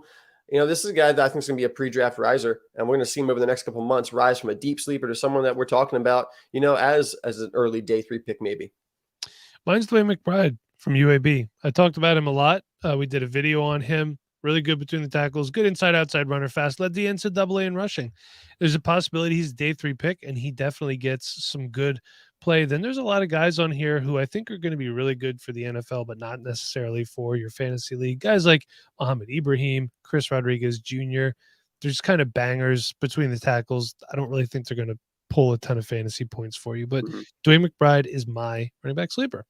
Chev, what else we got here? So Chris Ryan wants to know, what are you doing with Kenneth Walker right now? And how are we feeling about Philly tonight? I'm holding Kenneth Walker or trying to acquire him cheaply because, you know, I don't like to overpay for anything. But he's definitely a hold for me. And how I'm feeling is extremely pessimistic, like always, because I'm an Eagles fan. So I'm expecting the worst, hoping for the best. You know, the Giants just seem like a team that won't go away. So, I think some Eagles more than once. Yeah, I think some Eagles fans are already looking towards the Cowboys, the 49ers. I'm not. And they got to be careful because the Giants they're a team that just keeps winning. I don't know how, but they keep doing it. I think the Eagles are going to win, though. I don't think they're going to have too many worries, but they just got to keep their head on straight and make sure they're focused coming in tonight. 5-0 all-time at home in the divisional round, but let's hope that Jalen Hurts doesn't come up small, which I've seen him do time and time again on big stages. So Jackson wants to know, is Garrett Wilson a good wide receiver 2 for a contending team next year, or should I trade him for value? I have Justin Jefferson as my wide receiver 1 and Burks as my wide receiver 3. I think the wide receiver core here is good for the future, but I think if we're looking at a contending 2023 team, you're going to want I think Garrett Wilson has the ability to be the wide receiver 2 for a contending team, but I'm not confident until I know what quarterback they have. Yeah. You know, if Aaron Rodgers goes to the Jets or something like that, then sure. But if they're rolling out a rookie quarterback or they're trying out Zach Wilson again or Mike White's out there, Garrett Wilson put up some good numbers with Mike White, but I feel more confident about, a veteran quarterback coming into the Jets and throwing to Garrett Wilson for my contending team. And Burks, another guy I really like, but the production hasn't been there just yet. I think the production potential is there, but is it there next year on a Titans team that is struggling in the pass game, has a lot of question marks at quarterback as well? I love Garrett Wilson and Treylon Burks on my dynasty team, but if I'm contending in 2023, I'd like to have a veteran that's kind of guaranteed to score more points. I don't mind keeping Garrett Wilson, but we need to probably have a better wide receiver 3 than Treylon Burks. I'm thinking going into next season, I want Treylon Burks in my flex spot with the potential to move into my wide receiver 3 spot, but I'm not quite ready to put him into my starting lineup as one of my top wide receivers. Okay. Josh wants to know, 12-team, 1 quarterback, start 8 quarterbacks. Start 8 quarterbacks? I think it's to start 8. And quarterbacks are. I'm sorry, my bad. Trevor Lawrence, Deshaun Watson. Running backs are Kenneth Walker, Brees, Swift, Ramondre, James Cook, Donovan Knight. He's got Jamar Chase, AJ Brown, DK Metcalf, Garrett Wilson, Drake London, Juju Smith-Schuster. He's got Hulk, Dulcich. Have the 111 keep or trade pick. I'd put Josh Downs on that team in a heartbeat. Yeah. I like Josh Downs to that part. This team looks great. Congratulations, Josh. Yeah. You got a good team here, man. He should be a contender this year, I think. Yeah. He obviously is if he's got the 111. Yeah, I mean, you always shop your pick, always see what kind of value you can get. But, with that kind of team, you can just take the best player available and just continue loading up on young talent, Unless you could trade that 111 for a proven player. Yeah, I mean, if you get a good option, I think the 111 in a 1 quarterback league, you might not be able to trade it for a ton. But hey, if you get a good offer, I'm trying to think of, what a good offer for the 111, what I would want for that. In a one quarterback league, I want to get Josh Downs with that pick or something of that nature. I would love that. So Kickswork says he agrees with you. Nate's fading 2023 picks to acquire first round 2024 picks. Yeah, I really like the top half of this class, especially in the first round, like the first 7-8 picks. But after that, I do think there's a lot of depth in this class, but I think there's a drop off from top talent. And once you get past the first 8 picks in the first round, if you have a 9, 10, 11, 12, I don't mind trading that pick for a 2024 first, maybe a 2024 first, and you get a little bit on top, like a late second or a third. I think it's worth doing that. I would love to move a late 2023 first for a 24 first and second. What do you think about this? Superflex got an offer for my 1-1 and 112 for the 103, 105, and 108. Yeah, I really like Bijan. If we need quarterbacks, though, I don't think this is a bad trade. Thing is, for the 101, I'm looking at these 3 picks and I'm pretty happy with them. The 112's in there. I think this trade's fair. I think I like a little bit more.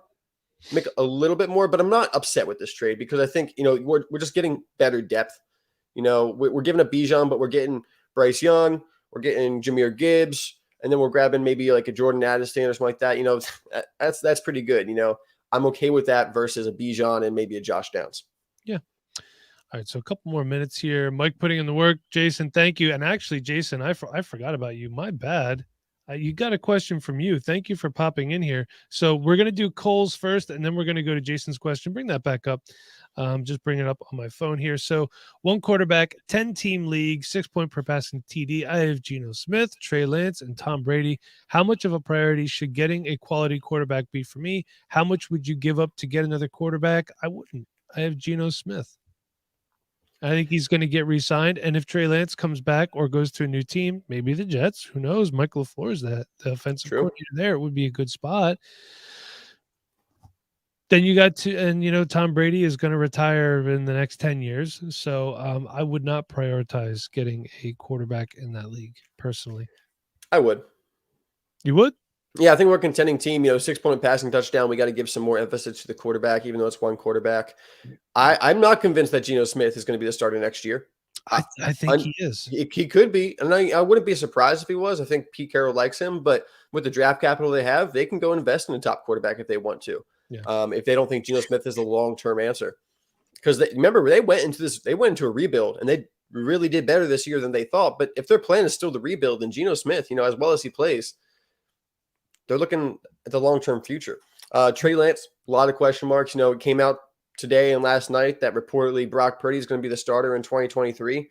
There's a lot of time between now and then, so I'm not going to believe anything I read until we get to July, August. And then Tom Brady, is he going to even play next year? Where is he going to be? I think there's just a lot of question marks with this team at quarterback.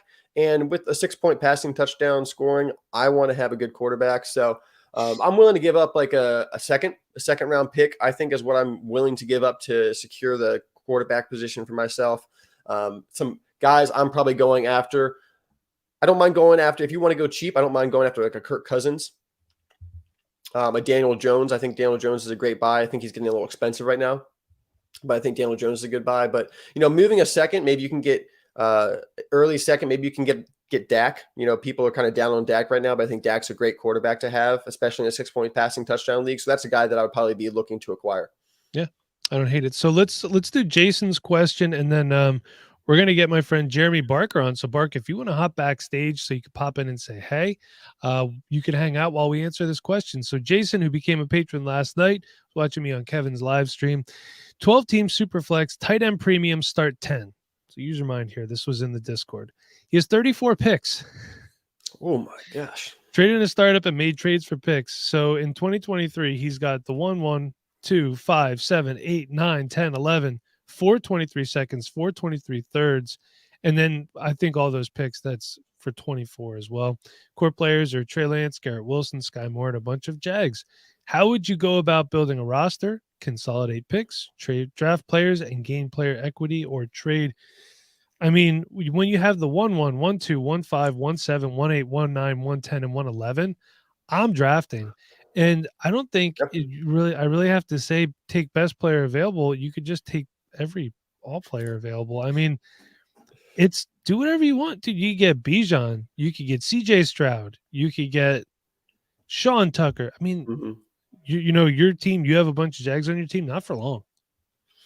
Yeah, I think, this is a great opportunity to totally rebuild this team. And I think, that's the direction we're obviously going in. So let's use those picks. I think once we get into the second round, once we get into the third round, if we can trade for a better pick in next year's draft, let's go ahead and do that because that's our timeline. Our timeline is obviously not going to be contending in 2023 if we're going through a complete rebuild. So let's make sure that our 2024 draft capital is there. So let's move on from some of our second, third round picks, go and try to acquire some 2024 seconds. Maybe we get a first in there as well. Want those picks so that we can continue to create that trend of, hey, here's some youth. Let's continue to grow, build it up. And this team, hey, you got all these picks. It's going to be looking nice, but we want to make sure we get Marvin Harrison next year. We want to make sure we get Caleb Williams next year, Braylon Allen out of Wisconsin running back, Brock Bowers. We want to make sure we get those guys on this team as well. That way we fit that timeline and make that contending window 2024, 2025. And he has 724 firsts.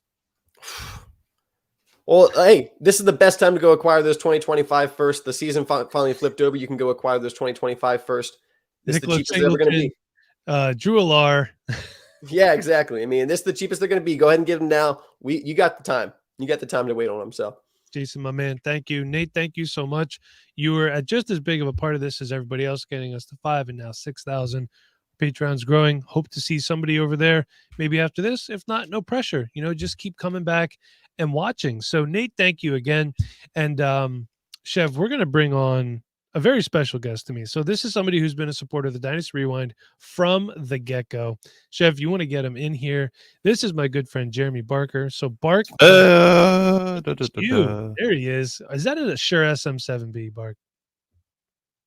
Oh, don't know if I got sound. I don't know if you can hear me, but I have nothing. I can hear you loud and clear. So I'm just going to wax poetically until Barker can hear me. Barker has been a big supporter of this channel from the get-go. We're always complimented on our audio quality. Nothing? I don't know what's going on. Well, I do now. I had to put you through my speakers, but that's okay. That's all right. You got it. So Bark's been a big supporter of this channel and I have for a long time. The reason I have good audio is because of this man right here. Let's give it up for Jeremy Barker of the Obscure Mics, Obscure Hotline, Obscure Tech, the most obscure podcaster you've ever met. What's up, Bark? Hey, first, I want to tell you, I'm proud of you, Michael. I'm so proud of you.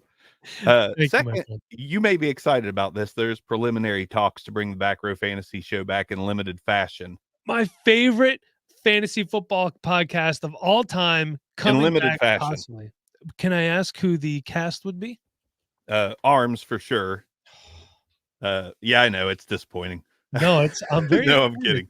I like to hear about how the Raiders are the greatest franchise of all time, and Ohio State football is the best damn college football team of all time. That is all we would hear about. Honest to God, that's all we would hear about. But it's just in talks preliminary. I mean, I'm not going to come on here and lie and say, I scouted players. I did not play fantasy football in 2021. Channel all the time. It's okay. You can. Oh yeah, yeah. But I also want to say, just since I am on the live stream for your fantasy football production, I am on Team Zach right now after listening in on this. Who would do something so funny? I'm sorry, man. He, I just, of all the talking points so far, he's spot on with not mortgaging the future for DeJohn. Just spot on, in my opinion, because if you want to go back and think about some of the guys we've mortgaged the farm for, who's won a championship with Saquon Barkley on their team? Who's won? You just have to look at disappointing. Yeah, you just have to look at like winning now. Your depth, like those shiny new toys at 101 don't always shine the brightest. And I was on board with everything he said. So yeah, Team Zach so far today, and then Team Nate on the Geno Smith talk, because I think Geno Smith is going to be one of those guys that he will be the starter next year. But that doesn't mean he'll play well. I don't see him playing the way he played this year every year in the future. So they would be extremely smart to go ahead and line up a guy like an Aaron Rodgers who might sit for 2 or 3 years if Geno does play well, but they need to have that option ready because Geno is only proven for a season and maybe a few games from 2021. So yeah, I wouldn't bank on him fantasy wise, but he's a nice piece to have. And I'm on your team as well when you were talking about trying to acquire a quarterback like a Jared Goff, who just, even though he had a great season statistically, is still, the name is still going to devalue him. Yep. So that's a great candidate to go after if you need a super flex guy or just a backup with potential to start if you have an injury. So I enjoyed all the talking points of this, and I was like, I want to chime in on a few, and then I'll shut the hell up. Does it feel good to talk about fantasy again? Not fantasy, no. Just regular football you like talking about? Just talking football in general. I mean, I don't see myself playing fantasy again. I really don't. It's a lot. It's a lot of work. I had a really freeing year, and I'm not going to come on and be an advocate about quitting fantasy football, but I played for 20 years. Hey, what's up, man? Dan chiming in. Ed. There But, he is. Crocky, mate. Crikey box never going to play football again. Probably not. But to talk football and to have that camaraderie with Arms and those guys in the studio again, I do want that. And I can still enjoy talking football. Like, I'm excited to talk about what happens with Brady and Carr and Rodgers. And like, we saw the beginning of the quarterback landscape change, and it's still changing. So we saw the Breezes of the world leave, and now we're going to the next step in the evolution of who the next top 10 quarterbacks are. And those final guys are falling off. So I think this is a great off season to talk some changing of the guard still. Cause I think we saw that Brady, while he still had a good season, he's mostly he's on the downside. He just is. My main question to you is, if the Back Row Fantasy Show comes back, is another road trip in order for me? That's up to you, man. That is up to you. Again, I say limited fashion because it is not going to be, if we can get it back together, which I don't know if you know some of the issues with Arms over the past year. I do. Yeah, we've been in touch. Yeah. It's hard. You're pushing 40. I'll be 42 this year. It is so hard to get people physically into one spot. Oh, I get it. And I'm really bad about the remote stuff. My apologies to Matt Bruning and a couple other guys Chris Foster, who wanted to go remote with me last night on a show. It's so hard for me to do the remote thing, but I could foresee the football side of the Back Row show without the fantasy moniker. Maybe like 4 or 5 episodes during the off season, just something like that, just for like you and Stoops and some of the guys who were with us from the beginning, just to get a little taste of that, and for us to get a little taste of it. But that being said, if you ever just want, spot work done for free, I will totally give some opinions to you for your show, which is blowing up. We are trying our best over here. Shout out to the Rewind crew, all the guys. I don't take a lot of credit for stuff because I'm not a big self-boasting person, but I will say I assembled a very good crew here. So hats off to all of them and our patrons and our listeners and everything. But I'll tell you what, Bark, if it's an off-season thing, there's nothing more lovely than Southern Ohio in the summer. So if we could coordinate it in advance, I'd love to come out and say, who the hell told you that? It's called sarcasm. It's bad. Yeah. The Arby's that we ate at was quite lovely. Arby's? I thought we ate at that Arch and Eddie's place. Did we? Outside. Yeah, it was like I don't know. That was the brewery we went to. Then we grabbed Arby's on the way back to the studio. Did we? My memory's awful. I only remember Arms's awful outfit from that day for the most part. It was so bad. We got 2 Barks in here. No, imposter. I don't know who that is, but nah, dog, nah. But Bark, man, thank you again for everything that you've helped me with. Honestly, I felt bad for you at one point in time because I would ask you so many questions that I was like, I'm going to annoy the crap out of this guy. But Bark's got me to where I am today. I mean, this microphone that I'm talking into is because Sounds of you. Good. I love it. Sounds real good. This might be my forever mic now. Well, I mean, I say that until I find something better because you always want to upgrade. Look, don't settle. And if you want to do a podcast, do a podcast. Think you have something to say it. Don't be afraid to spend money and invest in your product either, because guess what? Going through your speaker and using a USB mic or a headphone mic, like earpods or whatever, it's not sustainable long term. It's just not. You're gonna sound like crap. Yeah. So I think that's a good forever mic. I mean, you're not going to find a better mic than that for $99. It's just not going to happen. You're just not. And what are you using today? Is that an SM7B? No, it's the Avlex AVS 77. Nice. I kind of want to get a condenser mic just so that like if I do stuff where I don't have headphones on, I could just tuck it out of the way. But I'm not Yeah, sure. just make sure it's an end address. Don't get get something that purposefully has that off-axis rejection and such. But nobody came here to hear about microphones. That's for damn sure.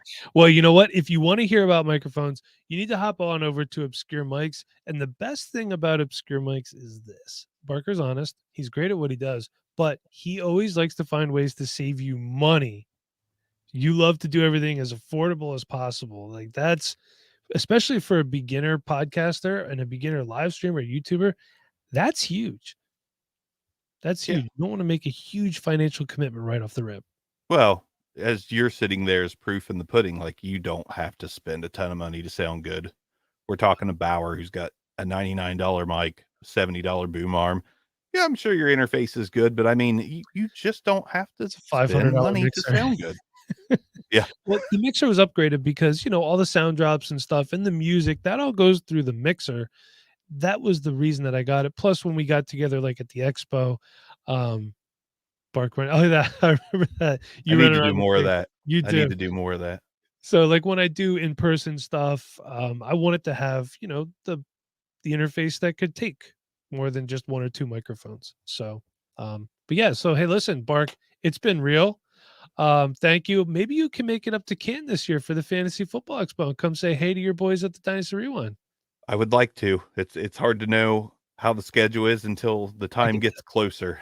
Yeah. But that is something I'd love to do. Hopefully J Mike still goes. I had such a good time with J Mike the first time. He was there both years that I've went. I'm sure he'll be here or be there this year. So are they still doing the open bar? It's on hiatus for right now. Gabe they had twins. Him and his wife had twins. So obviously hands full. Gabe. But so if this is the first that you're hearing about it, Jason, you are the man. Thanks, Jason. Fantasy Football Expo is in August in Canton, Ohio, the beautiful Canton, Ohio. And that is, I think it's August 11th and 12th this year. I don't know off the top of my head. ffexpo.com, hosted by Bob Lung. Fantastic guy. Our first ever guest on Dynasty Rewind, by the way. So check it out. We'll be there. Hopefully Chev can make it in. Yeah, Chev, Chev's going to be there. This is great because Chev he's the longest Arizona. He's the longest tenured person on this podcast aside from me. And I've only been in the same place with him one time. And that irritates the crap out of me just once. So I finally get to see Chev again. Bark, dude, thank you for hopping on and saying, hey, you know what? We got some questions at Chev. Do you think I should take like 15 minutes of questions before I head out? Yeah. Okay. I'll do that. Bark, thank you again. I'm going to text you in a little bit. I appreciate all your support, man. You've been here since day one. You're the man. Arms is still blocked by Woody Page. Everybody's blocked by Woody Page, honestly. Arms is way too proud of that moment. Way too proud. He's great. So, Bark, thanks for having me. It was a good listen today. And man, you talk about hiatuses and stuff. Like we did it.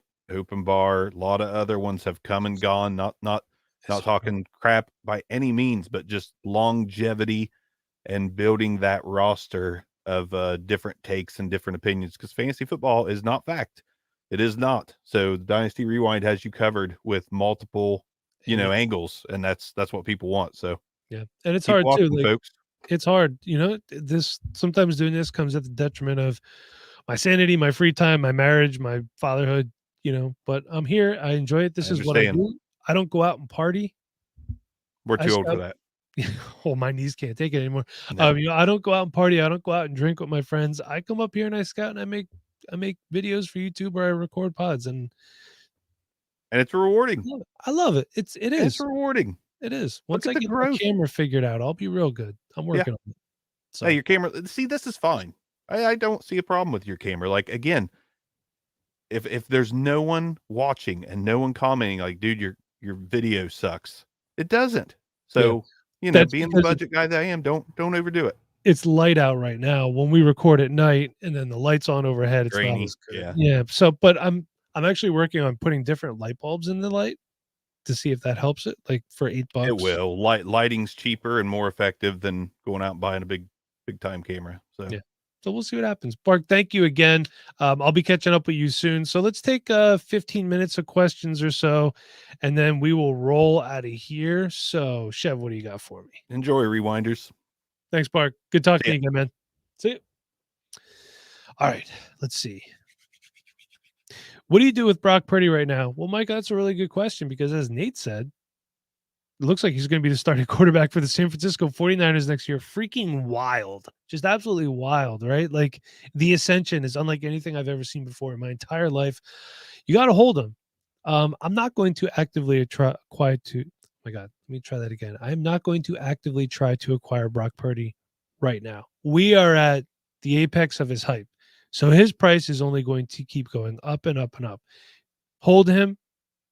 If you're not convinced, sell him as high as possible. If you want to buy Brock Purdy, you wait until there's rumblings in the offseason. Is it Purdy? Is it Lance? There's big question marks. Training camp opens. Maybe Trey Lance is still there. That's when you pounce on it. But right now, I'm holding or selling at peak value.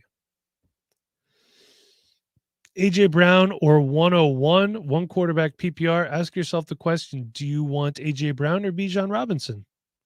AJ Brown long-term is probably going to be a better overall player. He's probably going to last longer than BJ Robinson. He's going to be tied to Jalen Hurts for at least 4 years. Can make the case for both. Personally, if it's me, I'm probably going to stick with AJ Brown. Cameron says, rebuilding team, PPR, would y'all, first of all, y'all's Southern thing. I'm in Eastern Pennsylvania, so I'm going to switch it up. Would yous be trying to deal picks for Justin Jefferson like Olave, the 106 and 202? You know what? I think that's a really fair trade, Cameron, but I kind of like the Olave side, to be honest with you. Olave is an ascending wide receiver. The 106 and 202 is going to be good value there. If you want Justin Jefferson and that's the deal it takes to get it done, I'm completely on board with it. I think it's a pretty fair deal. Ryan says 12-team, 1 QB. One team has Mahomes and Allen. Nice. Looking to upgrade my quarterback. Which side would you take? Acquire Patrick Mahomes, and you would give up 2023 first, which is the 110, 2024 second, mid to late, and Kirk Cousins. I think in a one quarterback league, that might be just a slight overpay. I think like the 110 and Kirk Cousins should get it done because you do have to say, like, look, Kirk Cousins, really consistent, blah, blah, blah, pull up stats and numbers. But if it's a 2024 second to get it done, I'm fine with that. You have a year to get that back, especially if it's a late second. So I don't hate the trade at all. If you want to upgrade, Mahomes is your guy, and that's what it takes, pull the trigger. Paul says, non-contender. Sounds familiar. Sounds like me with a bunch of my teams. With a lot of young talent, I bought into David Bell last draft. I have to make some hard decisions on which young players I cut to make room for 2023 picks. Bell, keep, trade, or cut. So first of all, Paul, what I'm going to tell you is if your league is on sleeper, you do not have to make any cuts before you draft. Do your draft, your roster will be invalid, and then you make your cuts after that. Unless your commissioner has it so that you have to have a completely, you have to have enough room. I don't know what your commissioner does. Okay. For me, I would try to trade him. I wasn't the biggest David Bell fan, to be honest with you. I thought he was fine. I mean, he was okay. Try to trade him. If I could get a third for him, I'd be happy with that, or like a late second. I'd hate to cut him. Definitely try to dangle him first, or do what you got to do. Just overextend your roster until you have to. Okay. Just traded DK Metcalf, Dalvin Cook, and the 104 for Justin Jefferson. How did I do? I mean, so you took a potential wide receiver 1, potential running back 1, and the 104 for Justin Jefferson. I mean, look, you got the number 1 wide receiver in the NFL and in fantasy. So I can't hate it at all. I feel like it might be a slight overpay. Dalvin Cook's also a descending asset, so it's really not terrible. Hate the 104. Wish it was a later pick, but look, if you're comfortable with it, you got the best wide receiver in the NFL in fantasy. By all means, I do not hate it at all. Livestream CEO Rock Skater, thank you so much. I appreciate you. And Rewind CEO is greater than Brock Purdy. I guarantee Brock Purdy can throw a football farther than me. Like, don't even put money on it. I can guarantee it. I might do that, Jason. I'm on a bit of a diet. I need to lose some weight. so you know, and we all split the money here at the Dynasty Rewind. Believe it or not, who gets the most account is the show account, because I feel like I'm going to get absolutely screwed on taxes this year. So Beckett says, just had a startup draft. Team is the youngest in the league, and there's some teams that are completely stacked but old. Then sounds to me, Beckett, like you are in a really good position. I have 5 first rounders, including the 101 and 102. Should I sell number 2 for DK and picks? So you're telling me that you're stacked. I'm sorry. Your team's the youngest in the league. I would not trade for DK Metcalf. DK Metcalf is older. He's 27, 28. But if you got the 101, like it depends on what your plan is. So like the 101, we're going to say Bijan Robinson, right? So if it's super flex league, the 102 could be Jahmyr Gibbs, could be CJ Stroud, could be Bryce Young. So what picks are you getting on top of that is what my question would be. Is it really worth it for you? Because some of these guys that are coming in, probably not the rookie quarterback so much, but a lot of these running backs, they can help you be pretty competitive right off the rip. So see what the compensation package is first. But the number 2 for DK, the picks have to be good to go with it, because I don't think DK Metcalf on his own right now is worth the number 2 overall pick in 2023. Chev, is that it? Are we caught up? I think that's going to be it. Mike, I just want to say thank you to everything you do, man. You're an incredible host, man. You make everything better around us. Love the team that you've built for us, man. Thank you so much. Appreciate you. I'm going to let you close it out, but wanted to say that before I ended this. Thank you for everything you do, brother. Chev, thank you. And Chev's been here since day one. He's the guy that's been here. I mean, I wouldn't be here without Chev either. Chev, Pork, Nate, DK is 25. I'm sorry. I thought he was older. Forgive me. Look, I'm old too, man. I can't keep everybody's ages straight. You know what I mean? All right. So DK is 25. That does change things then. I still don't think he's worth the 102 alone on his own. So definitely see what that pick compensation package is. But if it's decent enough, like, I don't hate it then. You know what I mean? I'm good with it. So we're going to close it out here. Been an hour and 41 minutes. Thank you so much to everybody that's tuned in. Thank you for all the super chat folks out there. We really appreciate that. Not going to buy beer and wings. It's going to go into the show account. We're going to split it up. That's what we do here at the Dynasty Rewind. We're equal opportunity offenders. We're here to serve you. Hopefully some of you guys check out our Patreon. If not, hey, no pressure. Keep watching, keep downloading, and like always, be kind. Please rewind. Until next time, everybody. If you want more live streams, @BobVan_ on Twitter. He's the man to talk to. Thanks again, everybody.